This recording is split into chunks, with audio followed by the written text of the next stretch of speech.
Neil, we're talking ahead of the World Championships in Tokyo. Spot secured, British champion over the past month and going into it as a world indoor silver medalist as well. So as seasons go before the big dance, that's not a bad place to be.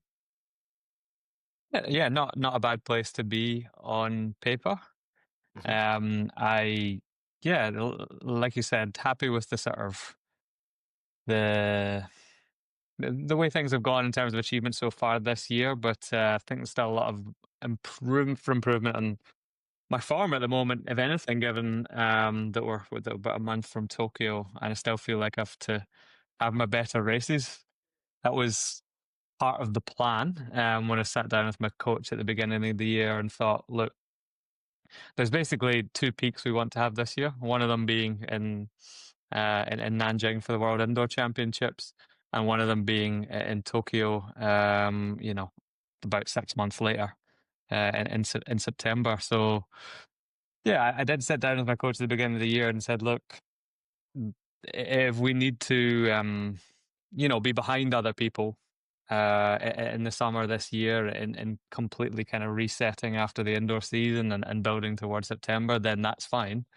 But here is me sort of now midsummer complaining that I haven't been running as well as I hoped that I would. So I kind of want it both ways, of course, even though that was the plan all along. So yeah, hopefully if we stick to the plan, then things will come right when I'm hoping they will.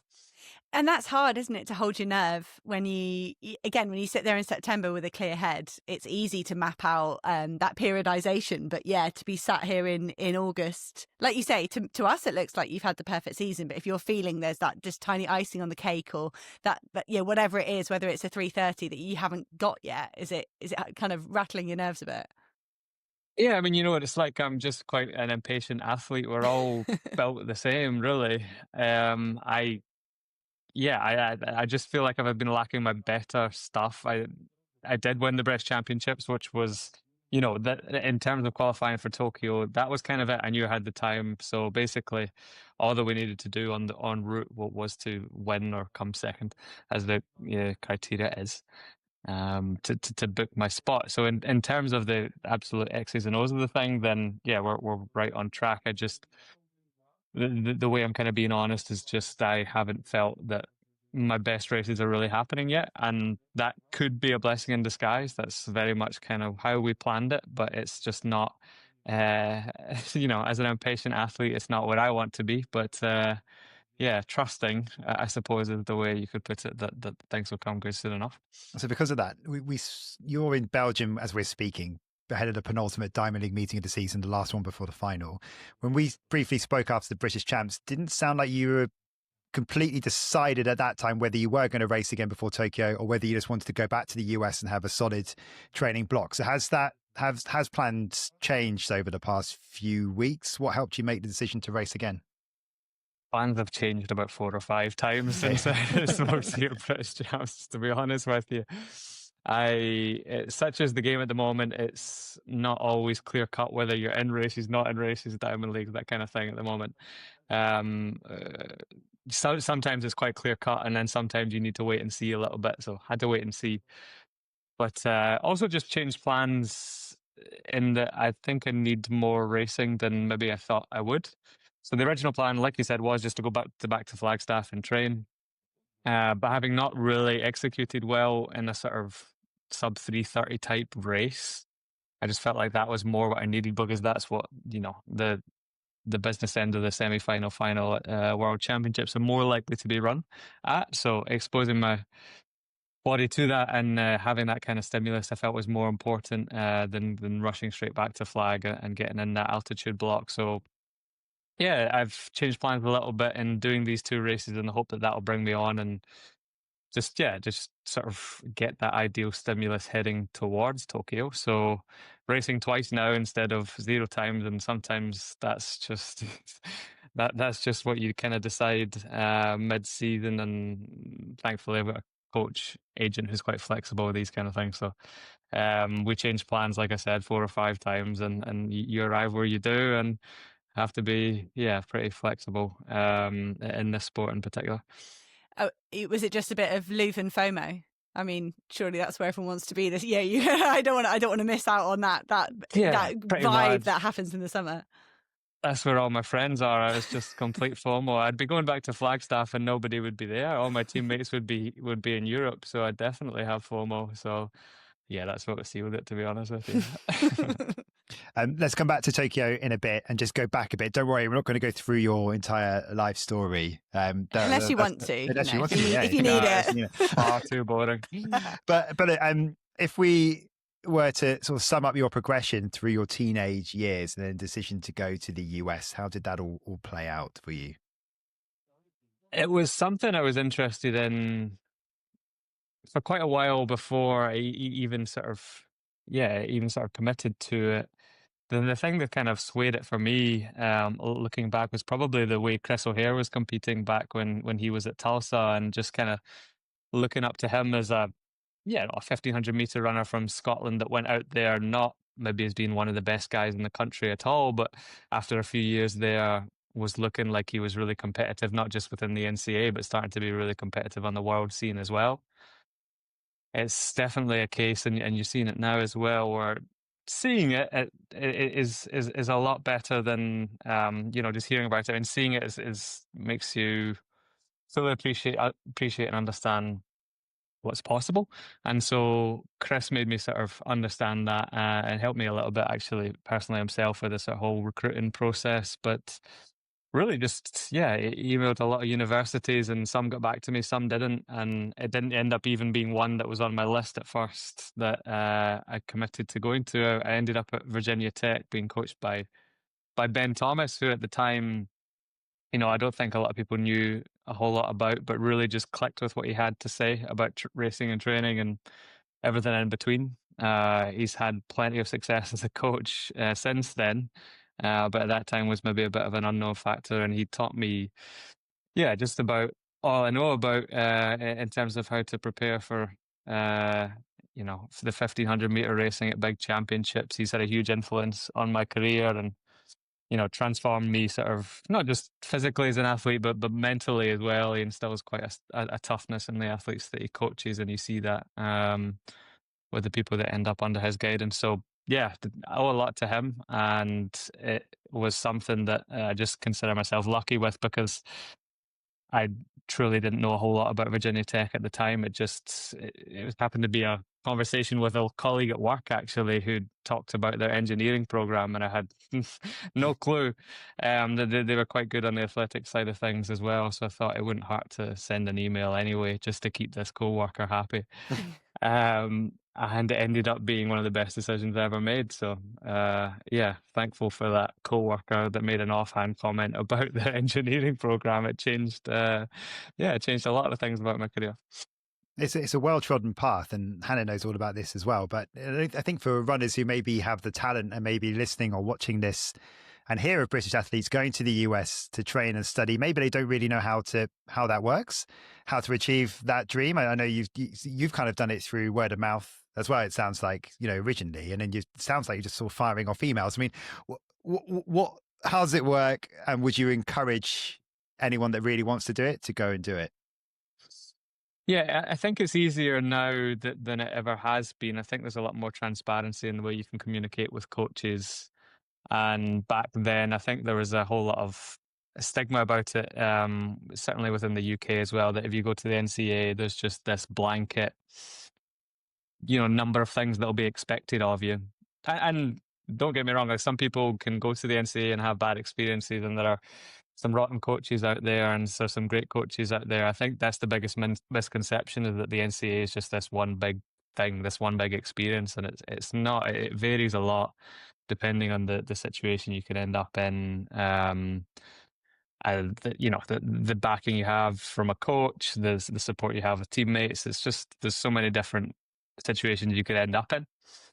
So I think the best approach, and it was really the approach that I took and had the most success with, is just get in contact with as many people as you can. And the information is not that hard to get. The emails of the coaches are all out there, and if they're interested in you, they will get back to you. And if they don't get back to you, don't take it too personally. because there's plenty of coaches that won't. Only about half of the coaches maybe that I emailed back then that got back to me, and I wasn't, by any means the most talented youngster, but had some interest and ended up with a full scholarship, which meant that I could have this incredible experience out there that I never thought would be possible as a kid. And there are recruiting services and what have you, but I really feel like if you can put in the time yourself, then there's no reason why you can't get just as much information by just being proactive and emailing as many people as you can, and taking visits as well, because it's hard to get a sense of if you'd really fit in and like the place unless you take advantage when they fly you out and treat you well for a weekend.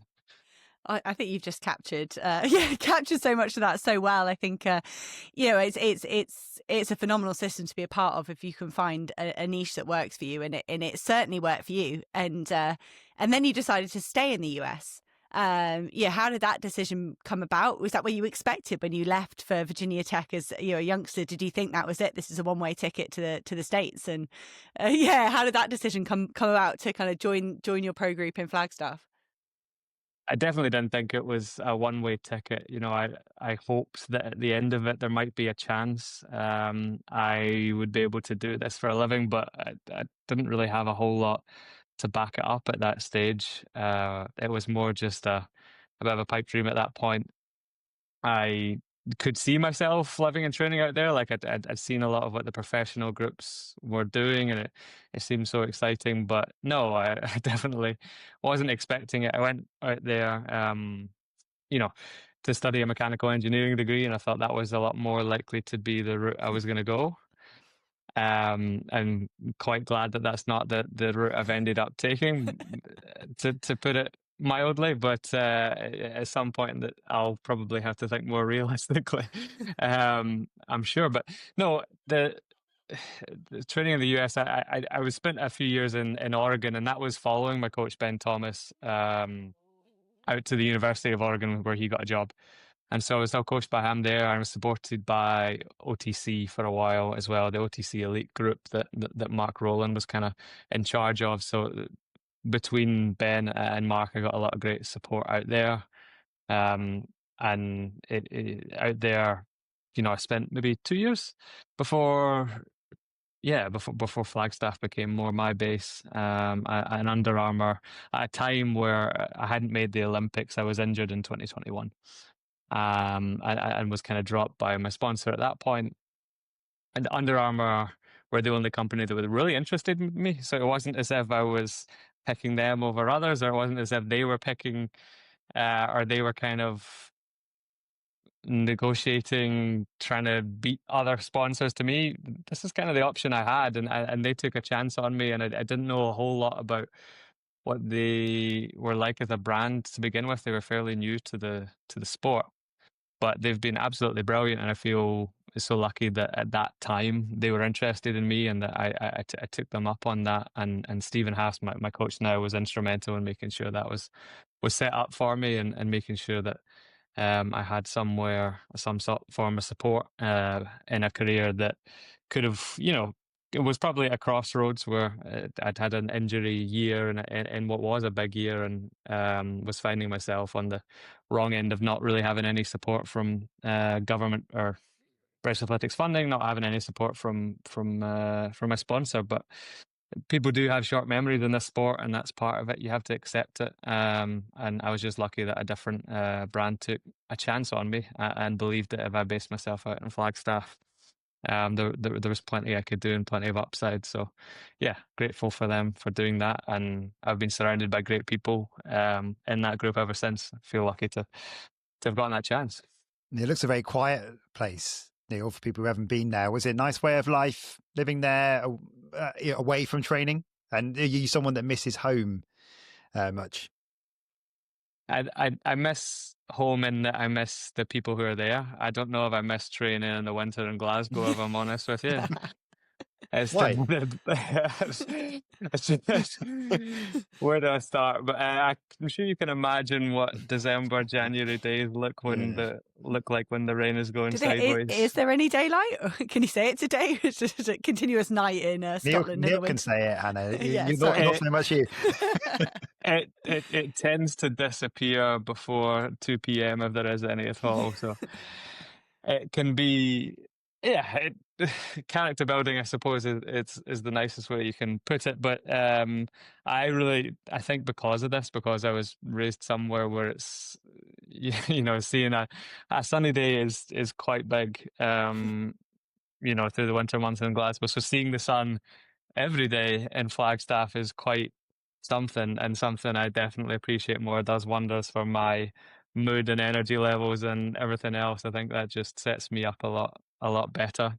It's someone that was born and raised in Glasgow. I think we just appreciate it more. So maybe that's why I love living in Flag so much, because you are pretty much guaranteed the sun just about every day you spend there. So I think that's my favourite part, and that's what sets me up well.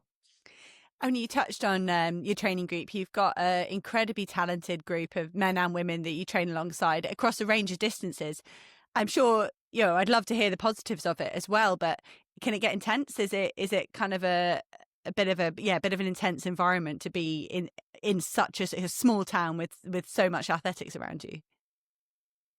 Yeah, it's an interesting one. It can kind of go both ways. I think some people come to Flagstaff and maybe get carried away with just how many elite level athletes are around, and they get sucked into maybe what other people are doing, how other people set up their training programs, and how just how fit other people are. That they can often dig themselves into a bit of a hole physically because they're surrounded by people who are maybe either one used to being at altitude, or two just surrounded by people that are maybe a bit too good or a bit better than them, or however the case may be.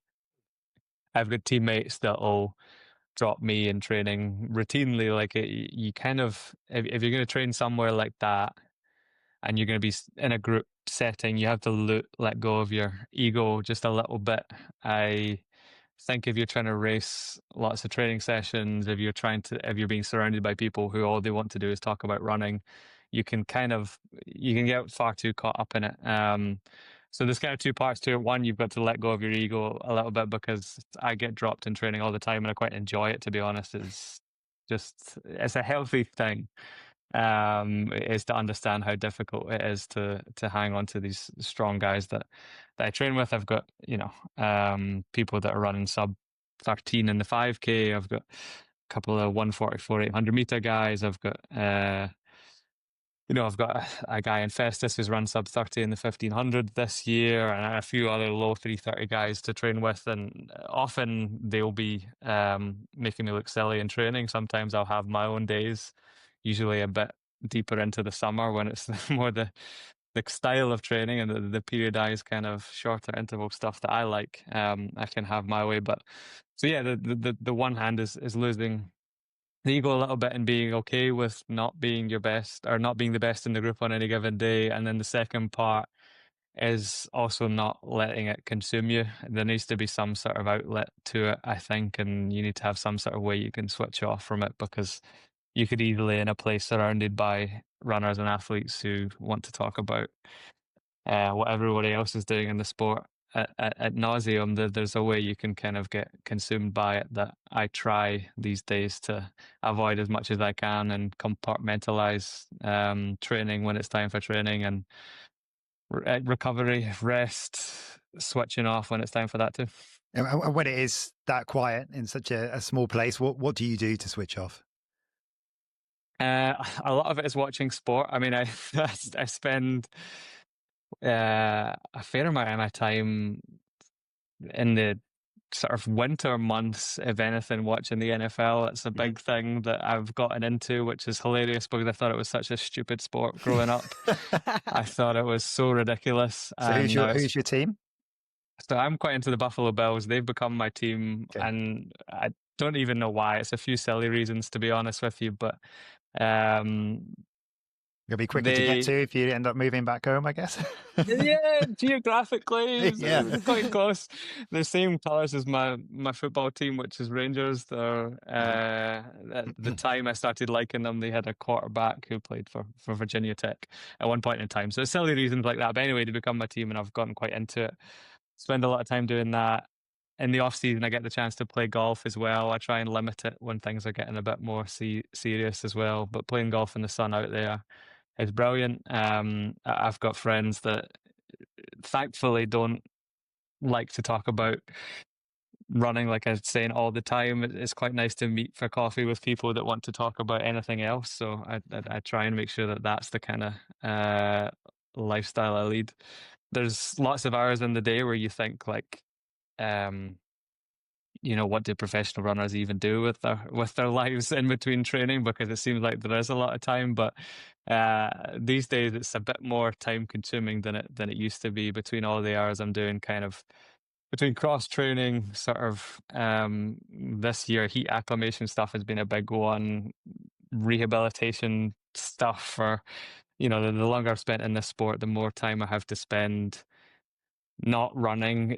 When I say not running, just like making sure my body can even handle it, is all the rehab stuff. And the longer you stay in it, the longer that list gets of things that I need to stay on top of. But that's just part of it if I want to extend my time doing this thing. And it's while it's time consuming, it's necessary because I can't just run out the door quite like I used to be able to. And I run with some of these younger guys now, and just recently had some time running with some people in San Moritz. Who's just in awe of people that can just go run 6-minute pace, 6:30 pace, just out the door without doing any kind of. It's so annoying, isn't it? You're like, whatever it is, it's really annoying. Yeah. But when you realise that when you're younger, you look at those people and be like, oh, that sucks. Yeah, I know. Like 5 years later, you're like, oh no, that's me. Like slowly you become those people, that has to spend 20 minutes doing things before you even get going in the morning. Before a 30-minute run, yeah. Yeah, exactly. More time warming up than the session itself. Yeah. I'm interested in. I'm interested in something you said to AW in an article earlier this year as well, Neil. You're looking after your mind. So, and just also mindsets as well. So less focus. I think you said about being less focused on dates in the calendar. Is that how you phrased it? I think so on one race that you can live in a moment, you can enjoy training a little bit more. Do you work with a sports psychologist often, and what else do you think you get out of them that really helps your performance? Yeah, absolutely. This is something I've talked about. I had to completely reframe last year. And it's one that seems quite obvious. I started working with this guy, Misha, who works with Scottish Athletics a fair bit. And he's been great for me because he's afforded me some just different perspective on the ways that I think about things. And it used to be certainly that I thought this was such a professional athlete thing. I thought this was just normal. Like you pick a date on the calendar and that's your focus and you're always thinking about that. And day in and day out, you're doing it because of this date on the calendar, whether that be, the Olympic Games, whether that be British Championships, whatever it is that you've got your mind set on. I didn't realize that all the training, all the process was kind of passing me by in a way by doing that. It always felt like I was training for that date in mind rather than actually training every day for that day's sake. And the way we reframed things was like, look, let's try and get the most we can out of today without really thinking about, what's the best way we can negotiate today, rather than thinking about this one date on the calendar and how everything I need to do needs to be tailored towards that. It was huge because last year I spent the majority of the winter injured. There were kind of 2 back-to-back injuries that I had, both bone stress injuries that sidelined me for a good 6 months really in total. And I was way behind my competitors in terms of training. So if I had been thinking, look, I need to be at these guys' level on this date, I would have rushed things. I would have almost certainly made it worse again. On my way back, I would have compared myself to my training partners. I would have compared myself to the people I was competing against in 6 weeks' time when I was starting to run again, for example. And so what we did was look, can we maximize everything we can out of today and clock that up as a win? And it seems obvious. It seems like an approach I should have had my whole life, but we totally reframed it by thinking about that. And I didn't realize I was so tunnel visioned on one date in the calendar. And now I feel like I can appreciate any particular day of training a lot more for what that is.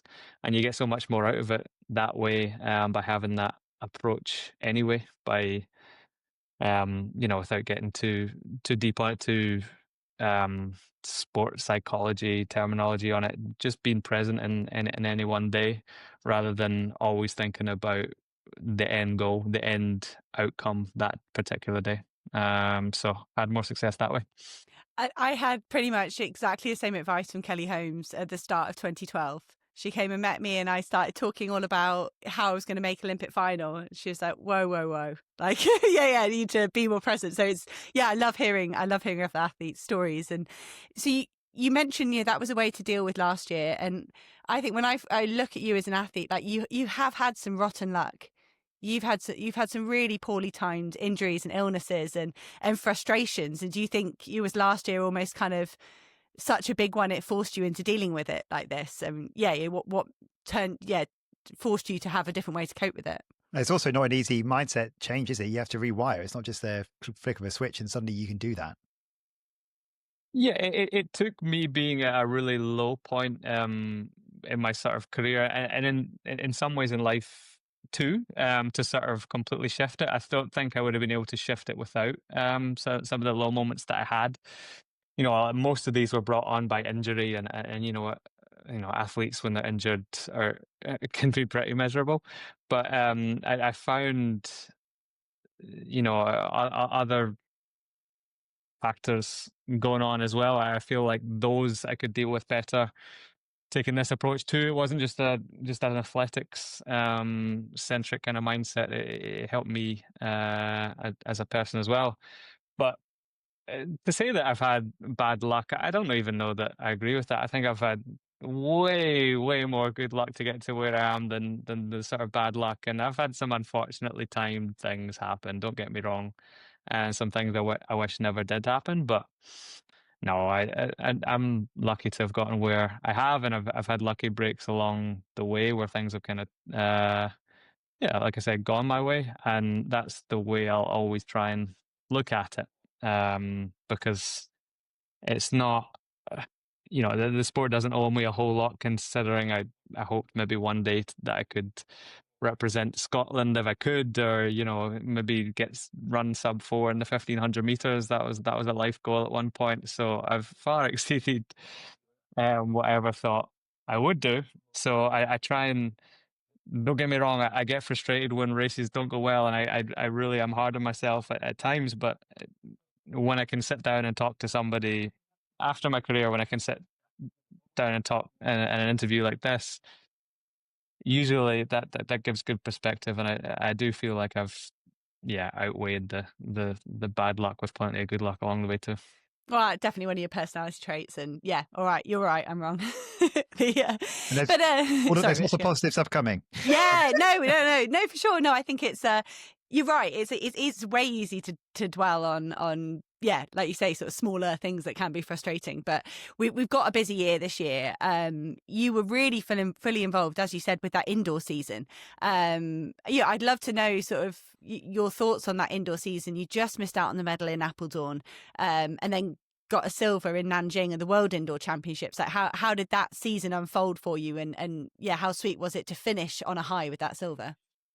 Yeah, that was probably a perfect example of a kind of a sort of bad luck incident, I suppose you could call it, being on the wrong side of something that happened in a race that, to be honest, I put myself in a situation where bad luck could happen in that race in Appledorn in the European Indoor Championships. I just kind of tactically didn't execute very well. It wasn't a race that I perhaps ran to plan, and I ended up in a spot where there was some carnage in the race, and I got held up with that and didn't perform as well as I was hoping to at the European Indoor Championships. But the good thing with this strange sort of double indoor season, usually there aren't two championships in an indoor season, was that I was able to use that frustration to make that trip to China a lot more appealing, because it was a lot of travel involved, and it was something that at the beginning of the season we were not absolutely certain we would do. But it made the decision so easy to go to Nanjing and try and compete for a medal there when things hadn't gone as well in that European Championship. So yeah, really, really glad I did, and really happy with the way I executed it. These sort of mistakes that you make sometimes in racing really sharpen the mind. I find that often your best tactical decisions come after some races where you've made some not so good ones, because it really allows you to be a bit more razor sharp in your thinking and your approach. And it did definitely help me, and I'm still having been in this sport for decades, and certainly at the more elite level for a good number of years, still learning things and still making mistakes that allow me to get better, and learn probably a lot in those 2 weeks, more than you'd think, kind of having spent 10 years towards the elite level.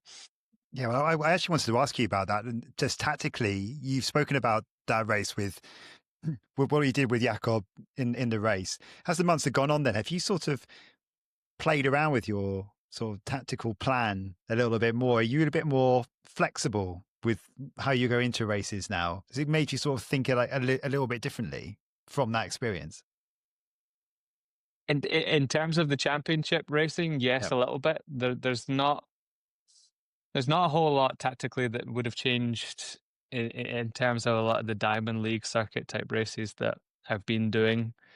Those, believe it or not, aren't that difficult tactically. It's more about just that initial first 200-300 meters, putting yourself in the right position, and then trying to be efficient, and then just, being fit enough to hang on and be able to close well. They're actually tactically not that challenging. It's just the same as, whatever level you're at. Having a pacemaker means that the tactics aren't that demanding. Whether it's a BMC race that I'd have been doing growing up or whatever it is, when you're getting in line and a pacemaker's kind of doing the job up front, it's not as demanding. The championship stuff is where it's more tricky, and where people can make more mistakes within the race. So I think it will definitely serve me well in Tokyo itself. British Champs was one where I suppose I had to be tactically astute. As astute that anything that was thrown in my way, I needed to kind of field. But that was probably a different scenario to what Tokyo will be like, and that Tokyo will be a lot more aggressively run. But yeah, there was some stuff that I picked up on that I executed well in Nanjing that I definitely want to use moving forward. And yeah, without giving too much away, I think I have a better way that I've worked out in terms of living with the kind of racing that I like be exposed to there. And do you think that might be one of your strengths then, your big strengths, that you have that flexibility? Maybe some of your, I know not expect you to call out who doesn't have that flexibility, but there are athletes who have a very predictable race plan and try and execute that all the time. But do you think maybe you're a bit more malleable? I think I've always been good at negotiating rounds, which is more where the tactics often come into play. That I've always quite had success in negotiating that. So I suppose so. Like there are different ways that I can succeed, but sometimes that's not everything. I mean, the way that the 1500 meters is being run at the moment, sometimes it's less of, can you outsmart me? It's more like, can you hang on to me? Which I respect, and it's not really so much my strength would be to go out front and make it hard and see if people can hang on. But it's equally effective when you're really strong and really fit. So I wouldn't say I've got an upper hand necessarily over the course of the competition. I think the people at the top of the game in the 1500 just now, they all know what they're doing. There's quite a lot of guys that are pretty smart about what they do, and then they've been exposed to a lot of situations that I don't think once you get past that first, certainly that second round, you're ever going to come across anybody who doesn't know what they're doing. in certainly at the world level. So I'd like to think that my chances of making it through the rounds are good because of experience, but I don't think I have a huge advantage over people that already are quite experienced anyway. We were talking off air before we came on about your CV and your times and your results, and how in most other countries in many different eras you'd be at a centre of attention in the UK with what you've achieved. But because of the likes of Jake and Josh being around, do you sometimes feel that you fly under the radar, that maybe you don't get appreciated as much, or do you quite like, that you're not the center of attention? I mean, I'm saying this from the most positive way I possibly can. It's supposed to be saying you're really good, but unfortunately, the era that you've been born into is one of our best British heroes that we've ever had. Yeah, no, I don't feel sort of disrespected by that in any way. I don't feel like there should be more fuss or hype around my performances. Really, I think we are really lucky in the era that we've had. I almost wish. I think what the likes of Josh and Jake have accomplished recently, I think that should have had more attention. To be honest with you, I think having British guys at the top of the 1500 meter game in an era that is unlike anything we've kind of seen before in terms of the depth right now, I think that should be highlighted more.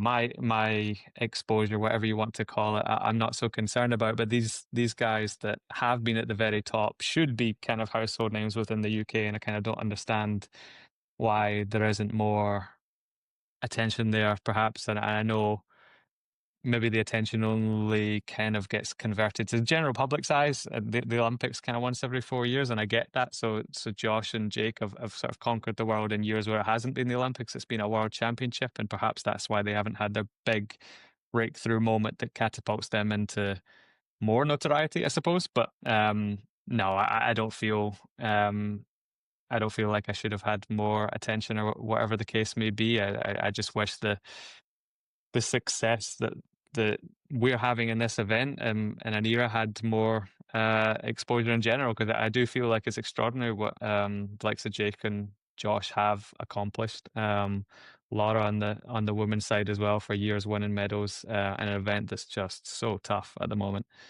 I feel like that should have had more attention itself, to be honest. Before we get back into the 1500 meters as it is now, you had an opportunity to play around a bit in Grand Slam track, which we spoke to you just before you went to it, I think, didn't we? We spoke to Josh after the British Champs, and we also recently had a chat with Marco Arop as well for this podcast, and both are absolutely adamant that Grand Slam track cannot fail, that the sport needs something like this. What was your experience of it, and can you see it? Can you see it continuing? Because we know the financials are a problem, but how does athletics as a sport, become a more attractive place for investors, and why shouldn't it be? I think they're right in the sense that the event itself, I thought, from an athlete's perspective, but also since watching the other two that happened, I think the event itself was really exciting. I think it carried itself across well in a sort of entertainment point of view. I feel like it's an avenue that we really need to pursue more as the sport. Will Grand Slam track itself survive? I've got no idea on the answer to that. Obviously, they couldn't make the finances work, which is problematic in year one of a venture, because it's then there's an issue of trust going forward. But I personally, I don't have any sort of bad things to say about it. I really do hope it does continue, because it was providing athletes with a way to, one, earn more money, and two, compete in a more exciting format. In my opinion, I think the Diamond League is great in terms of being the pinnacle of our kind of regular season meetings, I suppose you'd call it.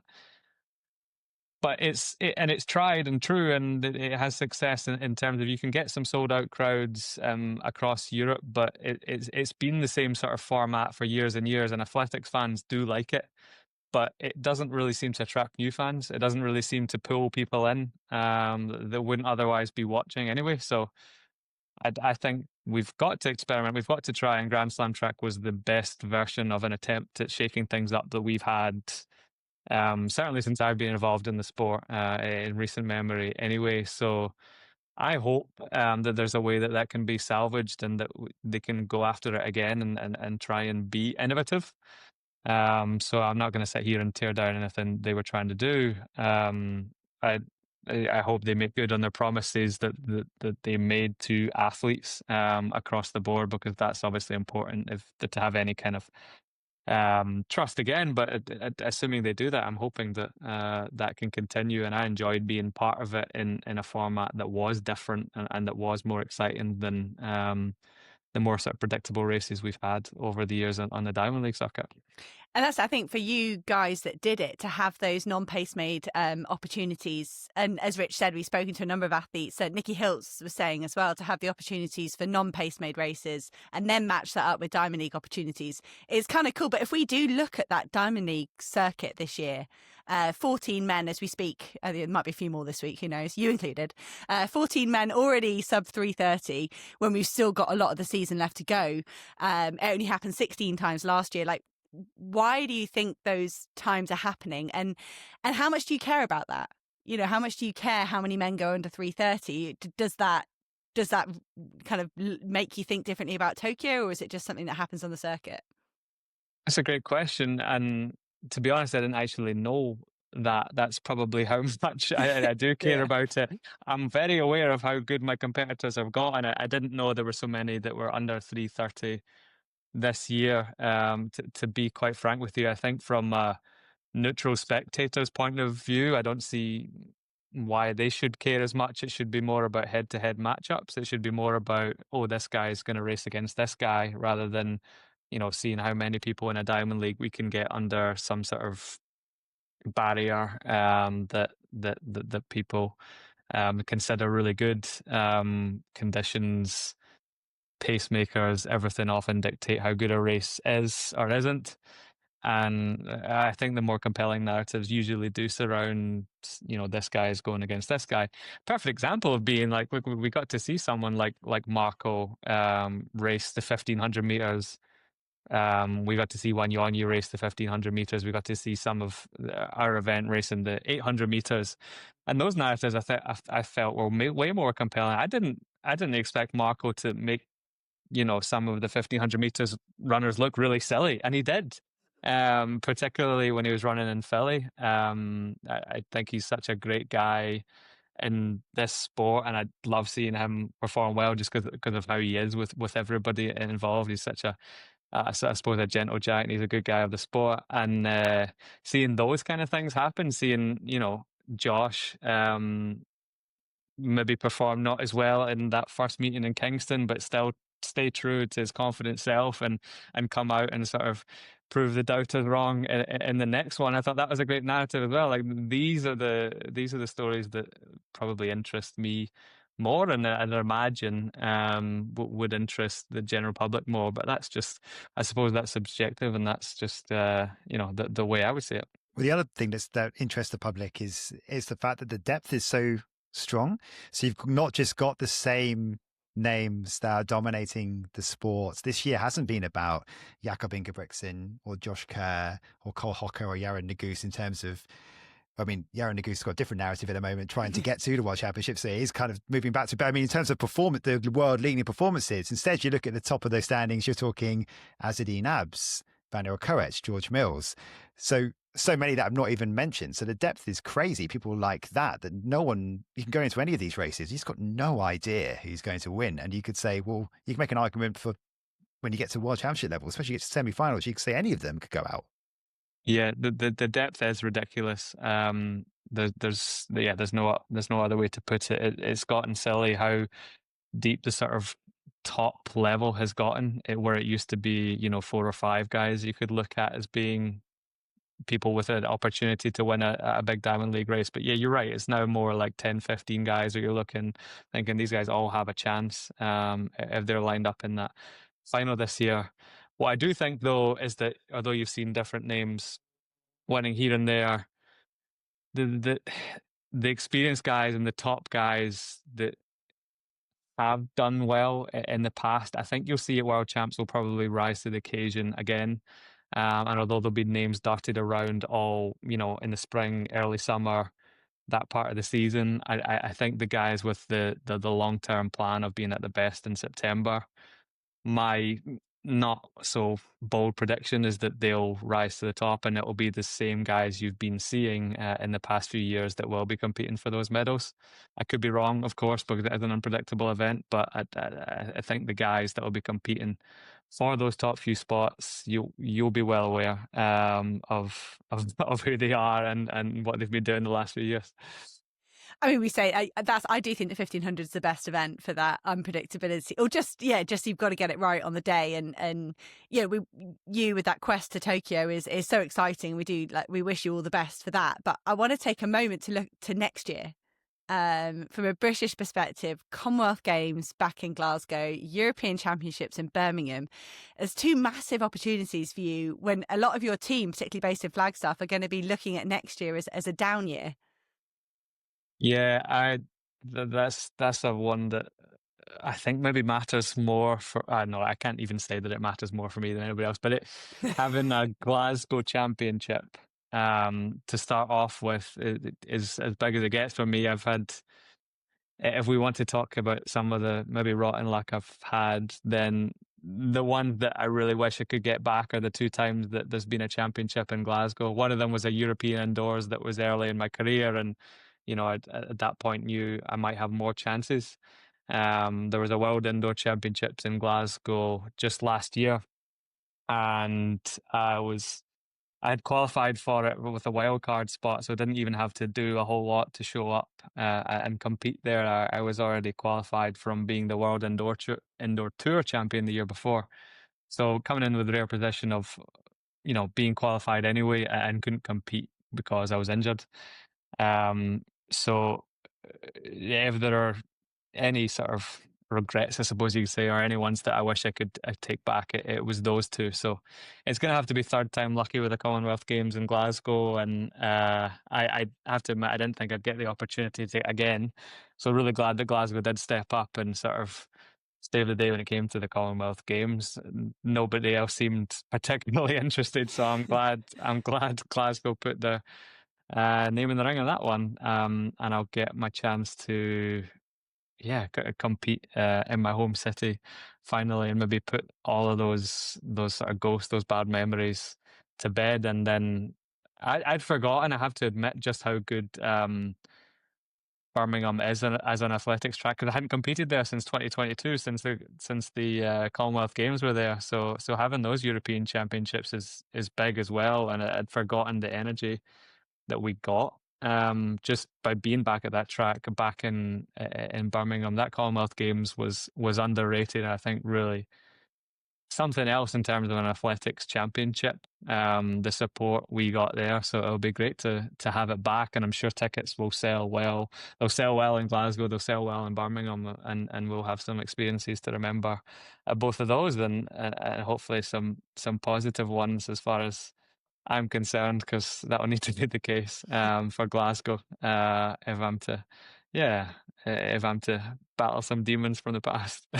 Do you have any memories of the Commonwealth Games in 2014? And I was going to say the same. I was going to say, Hannah, because I was at a time I was a radio journalist at the time, and I was covering the Glasgow Games up there, and I was speaking to a lot of the Scottish athletes, and they were just talking about how putting on that different vest, it just hit different.